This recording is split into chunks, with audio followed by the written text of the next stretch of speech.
Ladies and gentlemen, I'm going to welcome the first person, and that is Honorable Paulino Lukudu. With a join of hands, let's clap for him as he comes and tell us what impressed him in this gospel ministry. You're welcome. The Lord is good all the time. Thank you very much. Good evening to everybody. The protocol of the church will remain in place, and I'm so honored to be with you in the evening here today. So my schedule is so tight, that's why you've been seeing me moving so much. I'm needed in another place. There is a connection between me and the gospel music. First, before I become who I am, I've grown up from the church. I've grown up from the family of the church. I was a leader of the Sunday school in the church. I became the leader of the youth in the church. And I also do sing in the church. Then, when I grown up to the extent of almost when people are going for a referendum, I start doing secular music with artists outside the church. I did music with so many artists. And to attest to that, it's a big freedom. Recording so many songs to us in Biggie and Media and Khartoum. And among the songs are the songs that we are advocating for the independence of South Sudan, in which the government of South Sudan put for us a free video so that we will advocate for the people of South Sudan to vote for the independence. Then later I did not become that so much into music, but I felt there is a love of honoring God through different ways. So there is one day I attended prayers in St. Peter Church, the other side of talking. And when I hear the choirs were singing, I felt so much attached by the way they sing those songs. Then I scheduled an appointment with them, and I asked them, have you ever recorded a song in a studio as a church choir? They didn't do that. I believe that one was in 2014 or 13 like that.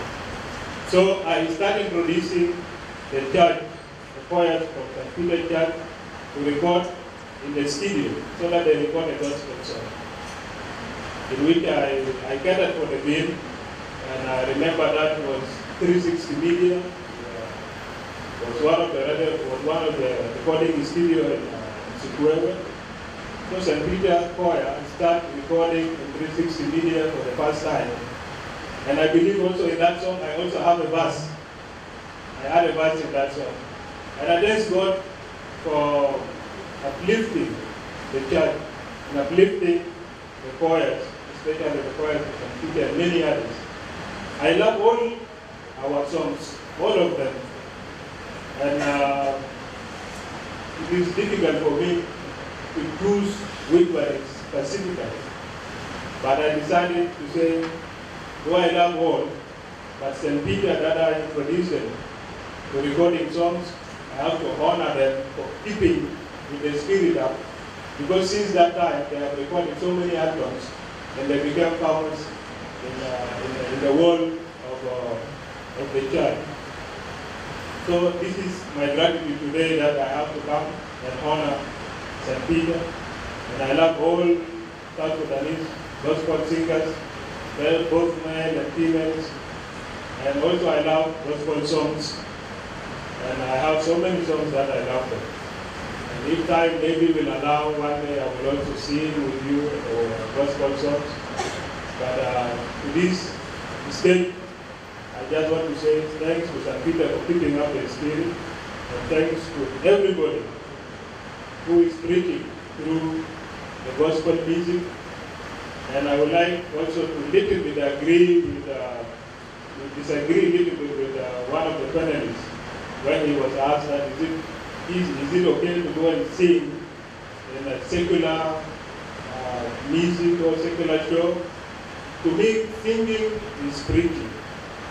And if you can go and preach in the bar, an artist or gospel singer can also go and sing in the bar, provided that they are not tempted by what is to be done in those places. So when you sing in other places, even bad places, you change the life of the people.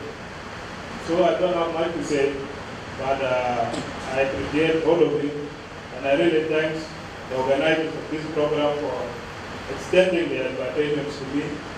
I was in Khartoum 1 week ago, and I promised that if I come to Juba with my schedule, which is school time, I have to make time to be here with you. So thank you very much for inviting me. Thank you so much. Let's give a big hand clap to Honorable Paulino Lukudu. He has been so brief and he has presented